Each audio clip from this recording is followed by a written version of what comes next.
kita akan membahas tentang ekoenzim ya. Jadi ekoenzim yang akan kita gunakan ini adalah ekoenzim yang terbuat dari kulit jeruk. Jadi sebelum kita mulai tentang ekoenzim, mohon maaf ya, kita tidak pakai infocus, makanya ibu print. Jadi ibu menjelaskan dulu ya. Dengan ekoenzim itu adalah proses fermentasi dari 3 bahan. Ya, 3 bahan itu ada 3. Yang pertama itu adalah molases. Kemudian yang kedua itu bahan organik. Bahan organiknya itu bisa berupa limbah kulit buah, limbah sayuran boleh. Kemudian yang ketiga itu adalah air. Jadi perbandingannya 1, 3, dan 10. Jadi 1 bagian molases, 3 bagian bahan organiknya, kemudian 10 bagian airnya. Nah, ini kita hari ini mau membuat ekoenzim yang terbuat dari kulit jeruk buah ya. Ini adalah limbah yang kumpulkan para peneliti ya. Ini ada 4 peneliti yang ikut, ada Edwin, ada Rustam Manung, ada Ivansyah, kemudian ada Anastasia ya. Jadi masing-masing mereka meneliti tentang ekoenzim. Jadi banyak manfaatnya ya. Jadi bisa menjernihkan air, kalau misalnya polusi itu bisa menjernihkan polusi di udara dengan cara dikeprak. Oke, sampai di sini ada pertanyaan? Ini bisa juga buat pupuk ya. Ini Kak Efrat lagi coba menyemai bibit cabai. Nah, ini nanti bisa jadi pupuknya dia.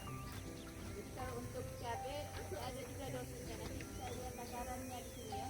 Jadi tiap-tiap manfaat takarannya beda-beda. Persyaratannya sih jangan ada lemak, berminyak. Tapi pengalaman ibu buat ya, itu sudah buat ini dari tahun 2022 nah. Masih ada ekoenzimnya itu tahun 2022 itu ada di rumah, sampai sekarang masih bagus. Nah, prosesnya juga hampir sama seperti ini. Mungkin karena dia fermentasinya rapat ya.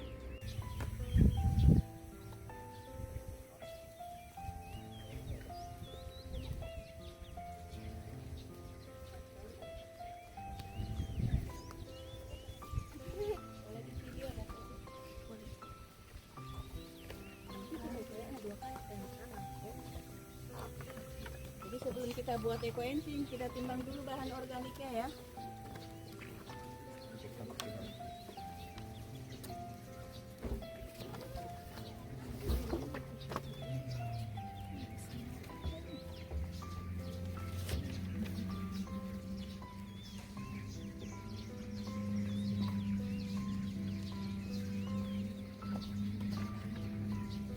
Tong biru ini kan kapasitasnya 150 liter, tapi kita cuma dapat limbah kulit jeruknya itu tidak sampai 15 kilo, 14,8. Jadi kita menyesuaikan.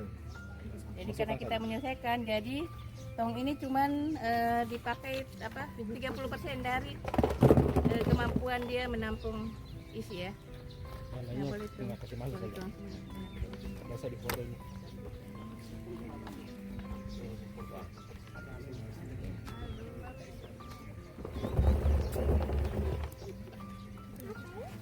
Kulit jeruknya.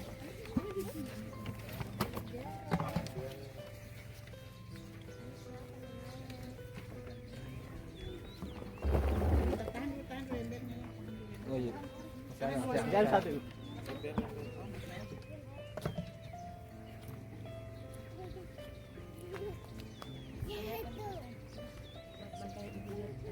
Jeruknya tumpat.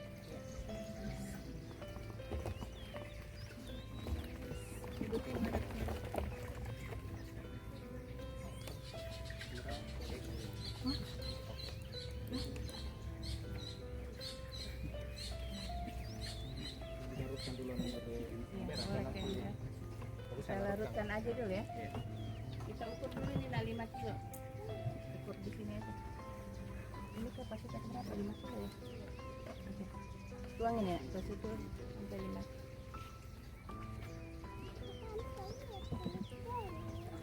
Jadi ini molases ya. Kalau kalian tidak punya molases boleh diganti dengan gula merah. Molases ini adalah limbah dari hasil itu pembuatan itu gula gula pasir. pasir, gula tebu. Ya, gula tebu. Ini apa hasil sampingnya ya. Ini kalau kalian cium bau kecap, kayak kecap.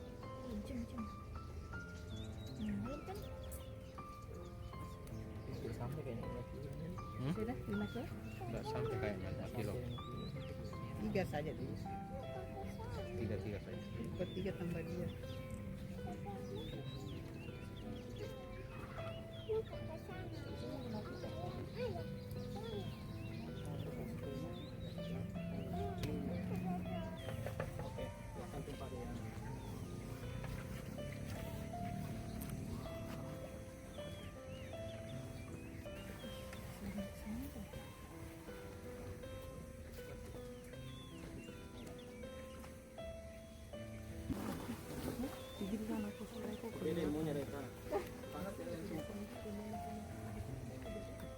Kalian boleh lihat ya perbandingan 1:30 seperti ini biasanya. Biar udah kurang makanya ini ya kasih full.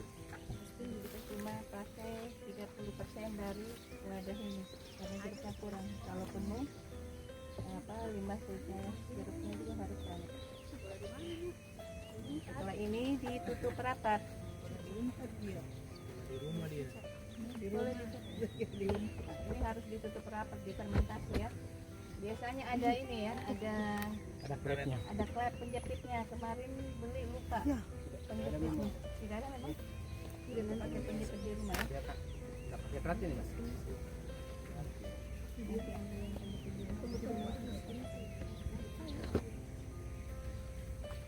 Jadi ini kan kalau dia sudah 1-3 minggu tuh gasnya banyak ya.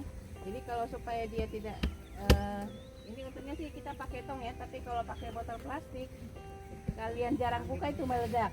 Nah caranya supaya tidak meledak, nah ini apa, ini di lubang pakai selang, terus ada botol aqua besar diisi air. Jadi selang itu dimasukkan ke botol air yang ada botol aqua yang ada airnya sampai selangnya itu menyentuh air. Nah selang di sini masuk ke botol air. Jadi caranya gampang, cuma dilubangin saja baru dilem pakai lem tembak ya. Jadi kalau itu kita tidak perlu buka tutup setiap hari sampai dia jadi, kita tidak perlu buka. Tapi kalau kalian buatnya di di tempat biasa, tidak dibuat lubang udara seperti itu, kalian harus rajin-rajin buka, karena kalau tidak buka itu meledak. Nah, ibu sudah sering sekali alami ledakan ekoenzim di rumahnya ibu di dapur, karena ibu kadang suka lupa buka ya. Jadi ini insya Allah mungkin 3 bulan dia sudah jadi ya, karena kita tempat suhu lingkungan panas. Tapi kalau di daerah yang dingin ini 6 bulan baru jadi. Tapi kalau kita mau mempercepat proses ekoenzimnya supaya jadi lebih cepat, kita pakai ragi tape. Nah biasanya itu kalau full sampai di sini ragi tapenya itu sampai 6-10. Nah itu lebih cepat jadi. Jadi yang dari tadinya mungkin 3 bulan, 2 bulan sudah hampir full lebih. Oke. Jadi kalau sudah jadi ekoenzim ini manfaatnya apa? Itu menghilangkan bau amonia pada kandang. Nah ini mereka yang pasaran ini kan penelitiannya tentang ekoenzim. Jadi kalau sudah jadi ekoenzimnya ini harus diencerkan dengan air. Yang mereka pakai itu adalah 10 ml per 1 liter air. Nah itu yang bisa disemprotkan ke kotoran ayam supaya tidak bau. Bisa dipakai buat tempat minum. Kemudian disemprotkan juga di tubuhnya ayam biar ayamnya tidak stres. Ini kan panas ya. Mungkin kalau kalian lihat di kandang ayam itu sudah penting, sudah bernafas karena sayapnya sudah ke atas. Nah ini salah satu penelitiannya mereka. Jadi cara mengatasinya itu adalah dengan menyemprotkan ekoenzim, tapi di bagian kaki sama pantatnya ayam, kelokakannya ayam. Kenapa di bagian itu? Di bagian rektum itu kan adalah suhu yang terpanas dari suhu tubuh unggas. Jadi mereka akan ukur suhu rektum itu setiap 3. Jadi mereka itu ngukurnya ada jam 9 pagi, jam 12 sama jam 3. Nanti dilihat perbedaan penyemprotan ekoenzim pada suhu yang tinggi. Jadi harapannya ayamnya itu tingkat stresnya menurun. Dan kita kemarin sudah buktikan ya, ayam yang disemprot ekoenzim itu lebih nyaman. Kemarin ada juga satu kejadian di kandangnya Anastasia, itu ada ayam yang luka, kejepit di bambu, setelah kejepit kan berdarah. Nah itu dipakut lagi sama temannya, berdarah ini apa? Akhirnya dipisahkan sama Anastasia, masuk ke tempat anunya apa? Letak penelitiannya. Nah ibu bilang coba kau tiap hari semprotkan ekoenzim di apa sayapnya si ayam yang berdarah tadi. Alhamdulillah 2 hari sembuh ayamnya. Yang dari tadinya terduduk Bu, sama sekali tidak bisa berdiri. Nah itu sudah bangun sekarang, sudah sehat. Berarti ekoenzim memang juga memudahkan untuk penyembuhan luka ya. Kemudian apalagi manfaatnya banyak sih kalau di penelitian ini. Ini juga bisa untuk ini kan ekoenzimnya kulit jeruk ya, yang mereka teliti itu spesifik dari lidah buaya, ketimun sama daun balacai. Nah ketiga tanaman ini kan sifatnya dingin, mendinginkan ya. Kalau di kosmetik itu jadi apa? Yang untuk apa dingin-dinginkan wajah apa itu? Moist, Apa? moisturizer. Iya, moisturizer apa lagi? Astringen apa lagi? Serum. Serum. Serum. Nah itu kan biasanya dipakai di skincare ya. Nah ini karena sifatnya mendingin, kita tidak pakai skincare untuk ayam ya, tapi untuk menurunkan suhu tubuhnya ayam lebih cepat. Dan harapannya masih ada nutrisi atau zat-zat yang bisa melembabkan di tubuh ayam itu masih ada di tubuhnya ayam, sehingga lama tubuhnya ayam itu lebih nyaman, itu lebih lama ya. Nah itu mungkin anunya di kandang ya, hubungan ekoenzim dengan di kandang ayam ini. Ada lagi satu sih, tapi kita baru rencana mikir-mikir, itu mungkin juga bisa jadi salah satu ide penelitian lagi. Nah ini masalah di kandang ya, ini kan permasalahan, mengatasi permasalahan di kandang. Nah ada lagi satu masalah, itu namanya pupuk ranking. Kalau kalian lihat di kandang, di tempat pakan, di sela-sela itu banyak sekali pupuk yang tempel. Nah itu pupuk ranking. Nah kita bisa pakai ekoenzim itu untuk pupuk ranking, tapi kita harus buat dari serai, tanaman yang paling tidak disukai sekutu tadi. Kalian boleh cari tanaman apa saja di sini ada. Nah kalau kita buat ekoenzimnya mungkin nanti kita bisa aplikasikan untuk mengusir sekutu tadi. Ini ekoenzim ini juga bisa untuk sanitasi kandang. Kalian bisa juga pakai di rumah buat cuci piring ya. Di sini sudah ada ada tabelnya ya di halaman terakhir. Yang kemarin pakai cuci tangan. Yang kemarin pakai cuci tangan itu ekoenzim juga. Wow, foto itu ya.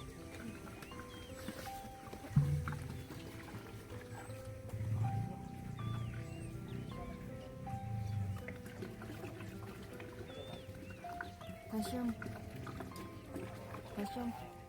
Untuk Biasa listrik. ini. Coba lihat, ada ikannya kayaknya. Listrik tuh dia punya